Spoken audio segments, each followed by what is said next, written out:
You think you know someone until the cabin door creaks and a knife glints in the dark.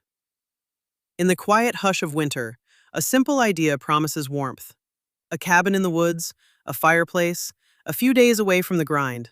For one couple, it seemed perfect. They invited a trusted friend to share the cost and the company. Plans were set. Meals were chosen. A small escape seemed within reach. Then the first fracture appeared. The friend split with his long-term partner, and the careful balance of the trip shifted. He insisted they still go. He insisted they enjoy the weekend. He insisted everything would be fine. Days later, he arrived with someone new. Her name was Lucy. Polite, quiet, a stranger on a shared retreat. At first there was comfort in the familiar. Firelight, laughter, a simple card game that had anchored 100 ordinary nights. Uno. The rules are easy, the stakes are nothing. Yet when victory sat a single card away, something in Lucy snapped. A mousy voice hardened into a shout. Accusations of cheating filled the room. Rage where light teasing had lived moments before. Cards flew. She stormed out. And when she returned, she was calm, as if the eruption belonged to someone else. The night grew longer.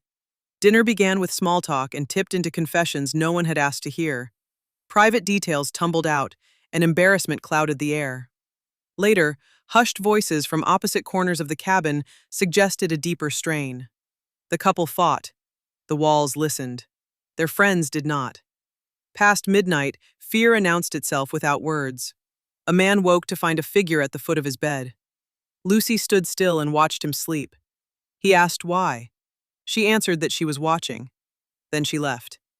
He found a large knife on the bed where she had been. He moved through the dark, careful and quiet, and he heard her in the living room. She was humming and wandering, almost dancing. When the floor gave the smallest sound, she stopped. She turned in his direction and said, "I see you." Then she resumed her eerie circuit through the darkness. He ran to the only safe place he knew, a locked door, friends on the other side. They waited and listened. Her steps circled. The front door slammed. Through a window, she slipped into the freezing woods in a thin shirt and shorts. The knife was no longer where it had been. Minutes stretched. The door opened and closed again. Steps returned down the hall. The humming continued. Morning arrived with the clatter of dishes and a cheerful greeting, as if nothing had happened. What is true is simple. A knife existed. It moved. Humming drifted through the night. A young woman walked into the cold and came back. The next morning, as bags were packed, the knife fell from Lucy's luggage. The fear in her boyfriend's face said what words could not.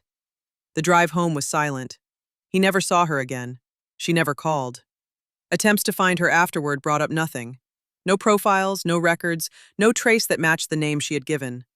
Retreats into nature promise quiet. Yet the woods contain more than wind in the trees.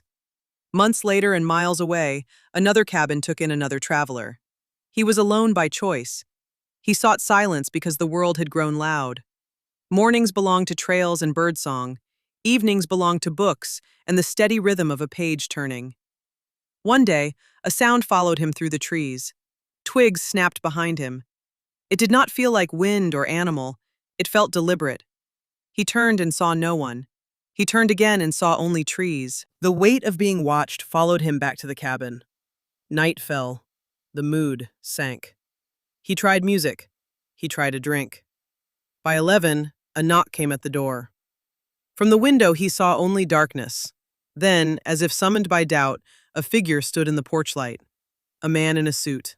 Clean-shaven, hair slicked back, athletic. He did not look lost. He looked out of place. The man spoke with a pause too long for comfort.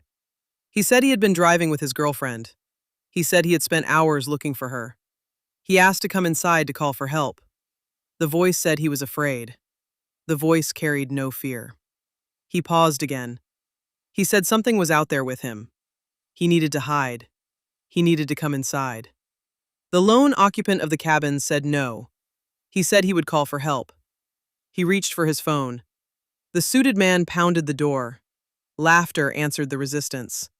The stranger leaned until his face nearly filled the glass. In a calm voice, he used the man's name. He asked him to open the door. He should not have known the name, yet he did. Police were called. Darkness swallowed the stranger. No footsteps. No retreat down the driveway. By the time help arrived, the man was gone. The officer listened. The officer believed what he could hear in the tremble of a voice. He suggested a hotel in town. He walked the occupant to his car. In the cold beam of a flashlight, 4 tires slumped flat. Slashed. The officer drove him to safety.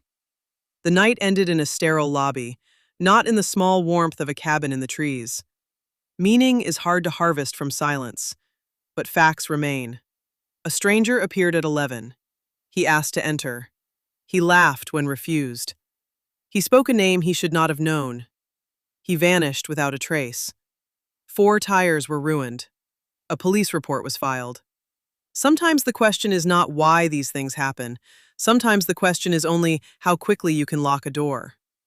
Loss ties us to places we thought we had left behind. A son returned to a cabin after his father died. He came to clean and to close a chapter. He opened the door and met a smell he could not ignore. It was the smell of long neglect. Stale air saturated with rot. The furniture had not moved in years. The books had not shifted either. Time had frozen everything in place. Above him, soft sounds scratched the ceiling. He remembered the attic at the end of a back hall, a pull cord, a folding ladder. He climbed and found more than dust. He found wrappers from snacks. He found empty cans. He found fresh trash among old boxes. The air up there burned the throat. He coughed and retreated. He decided to leave the worst of it for the morning. At night, the sounds returned. He thought about animals. He thought about walls. He walked to the hall and found the attic door unlatched and the ladder down. On the floor lay a new wrapper he did not remember seeing. Anger rose and then cooled into caution. He moved to the living room and sat near a low lamp. He studied the room he had already cleaned. Something did not belong.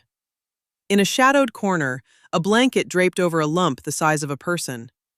He did not remember any blanket there. A boot sole peeked from the fold. The blanket shifted. A slow breath lifted the fabric and let it fall. That was not an animal. That was not a memory. A man was hiding in plain sight. Instinct took over. The son backed away. He took his keys. He took his phone. He ran. He reached his car and looked up. A ragged man burst from the cabin and stood outside. He did not give chase. He stood and watched. The call to police led to a simple conclusion. The cabin had stood empty a long time. Someone had moved in and stayed. The smell spoke to that truth more clearly than any words. When officers arrived, the intruder was gone.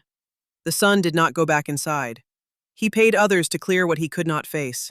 The furniture left, the memory stayed. The cabin changed hands after that. The story did not end in violence. It ended in a new lock and a sale. These 3 cabins do not share a location, they share a lesson. The wilderness does not care who you are. A friend can become a stranger overnight. A stranger can learn your name without ever being invited. A quiet room can hide a man under a blanket at your feet. In each case, survival required one simple act. See what is in front of you. Believe what your senses tell you. Close the door if you must.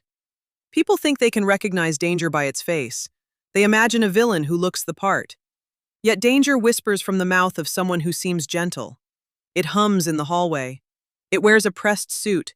It breathes under wool in the corner of a familiar room. To know people, one must accept how little we truly do. The cabins offered escape. Instead, they revealed character. One night showed a temper that could not bear a card game. One knock revealed a calculated visitor at ease with fear. One blanket showed a hidden life built in the margins of neglect.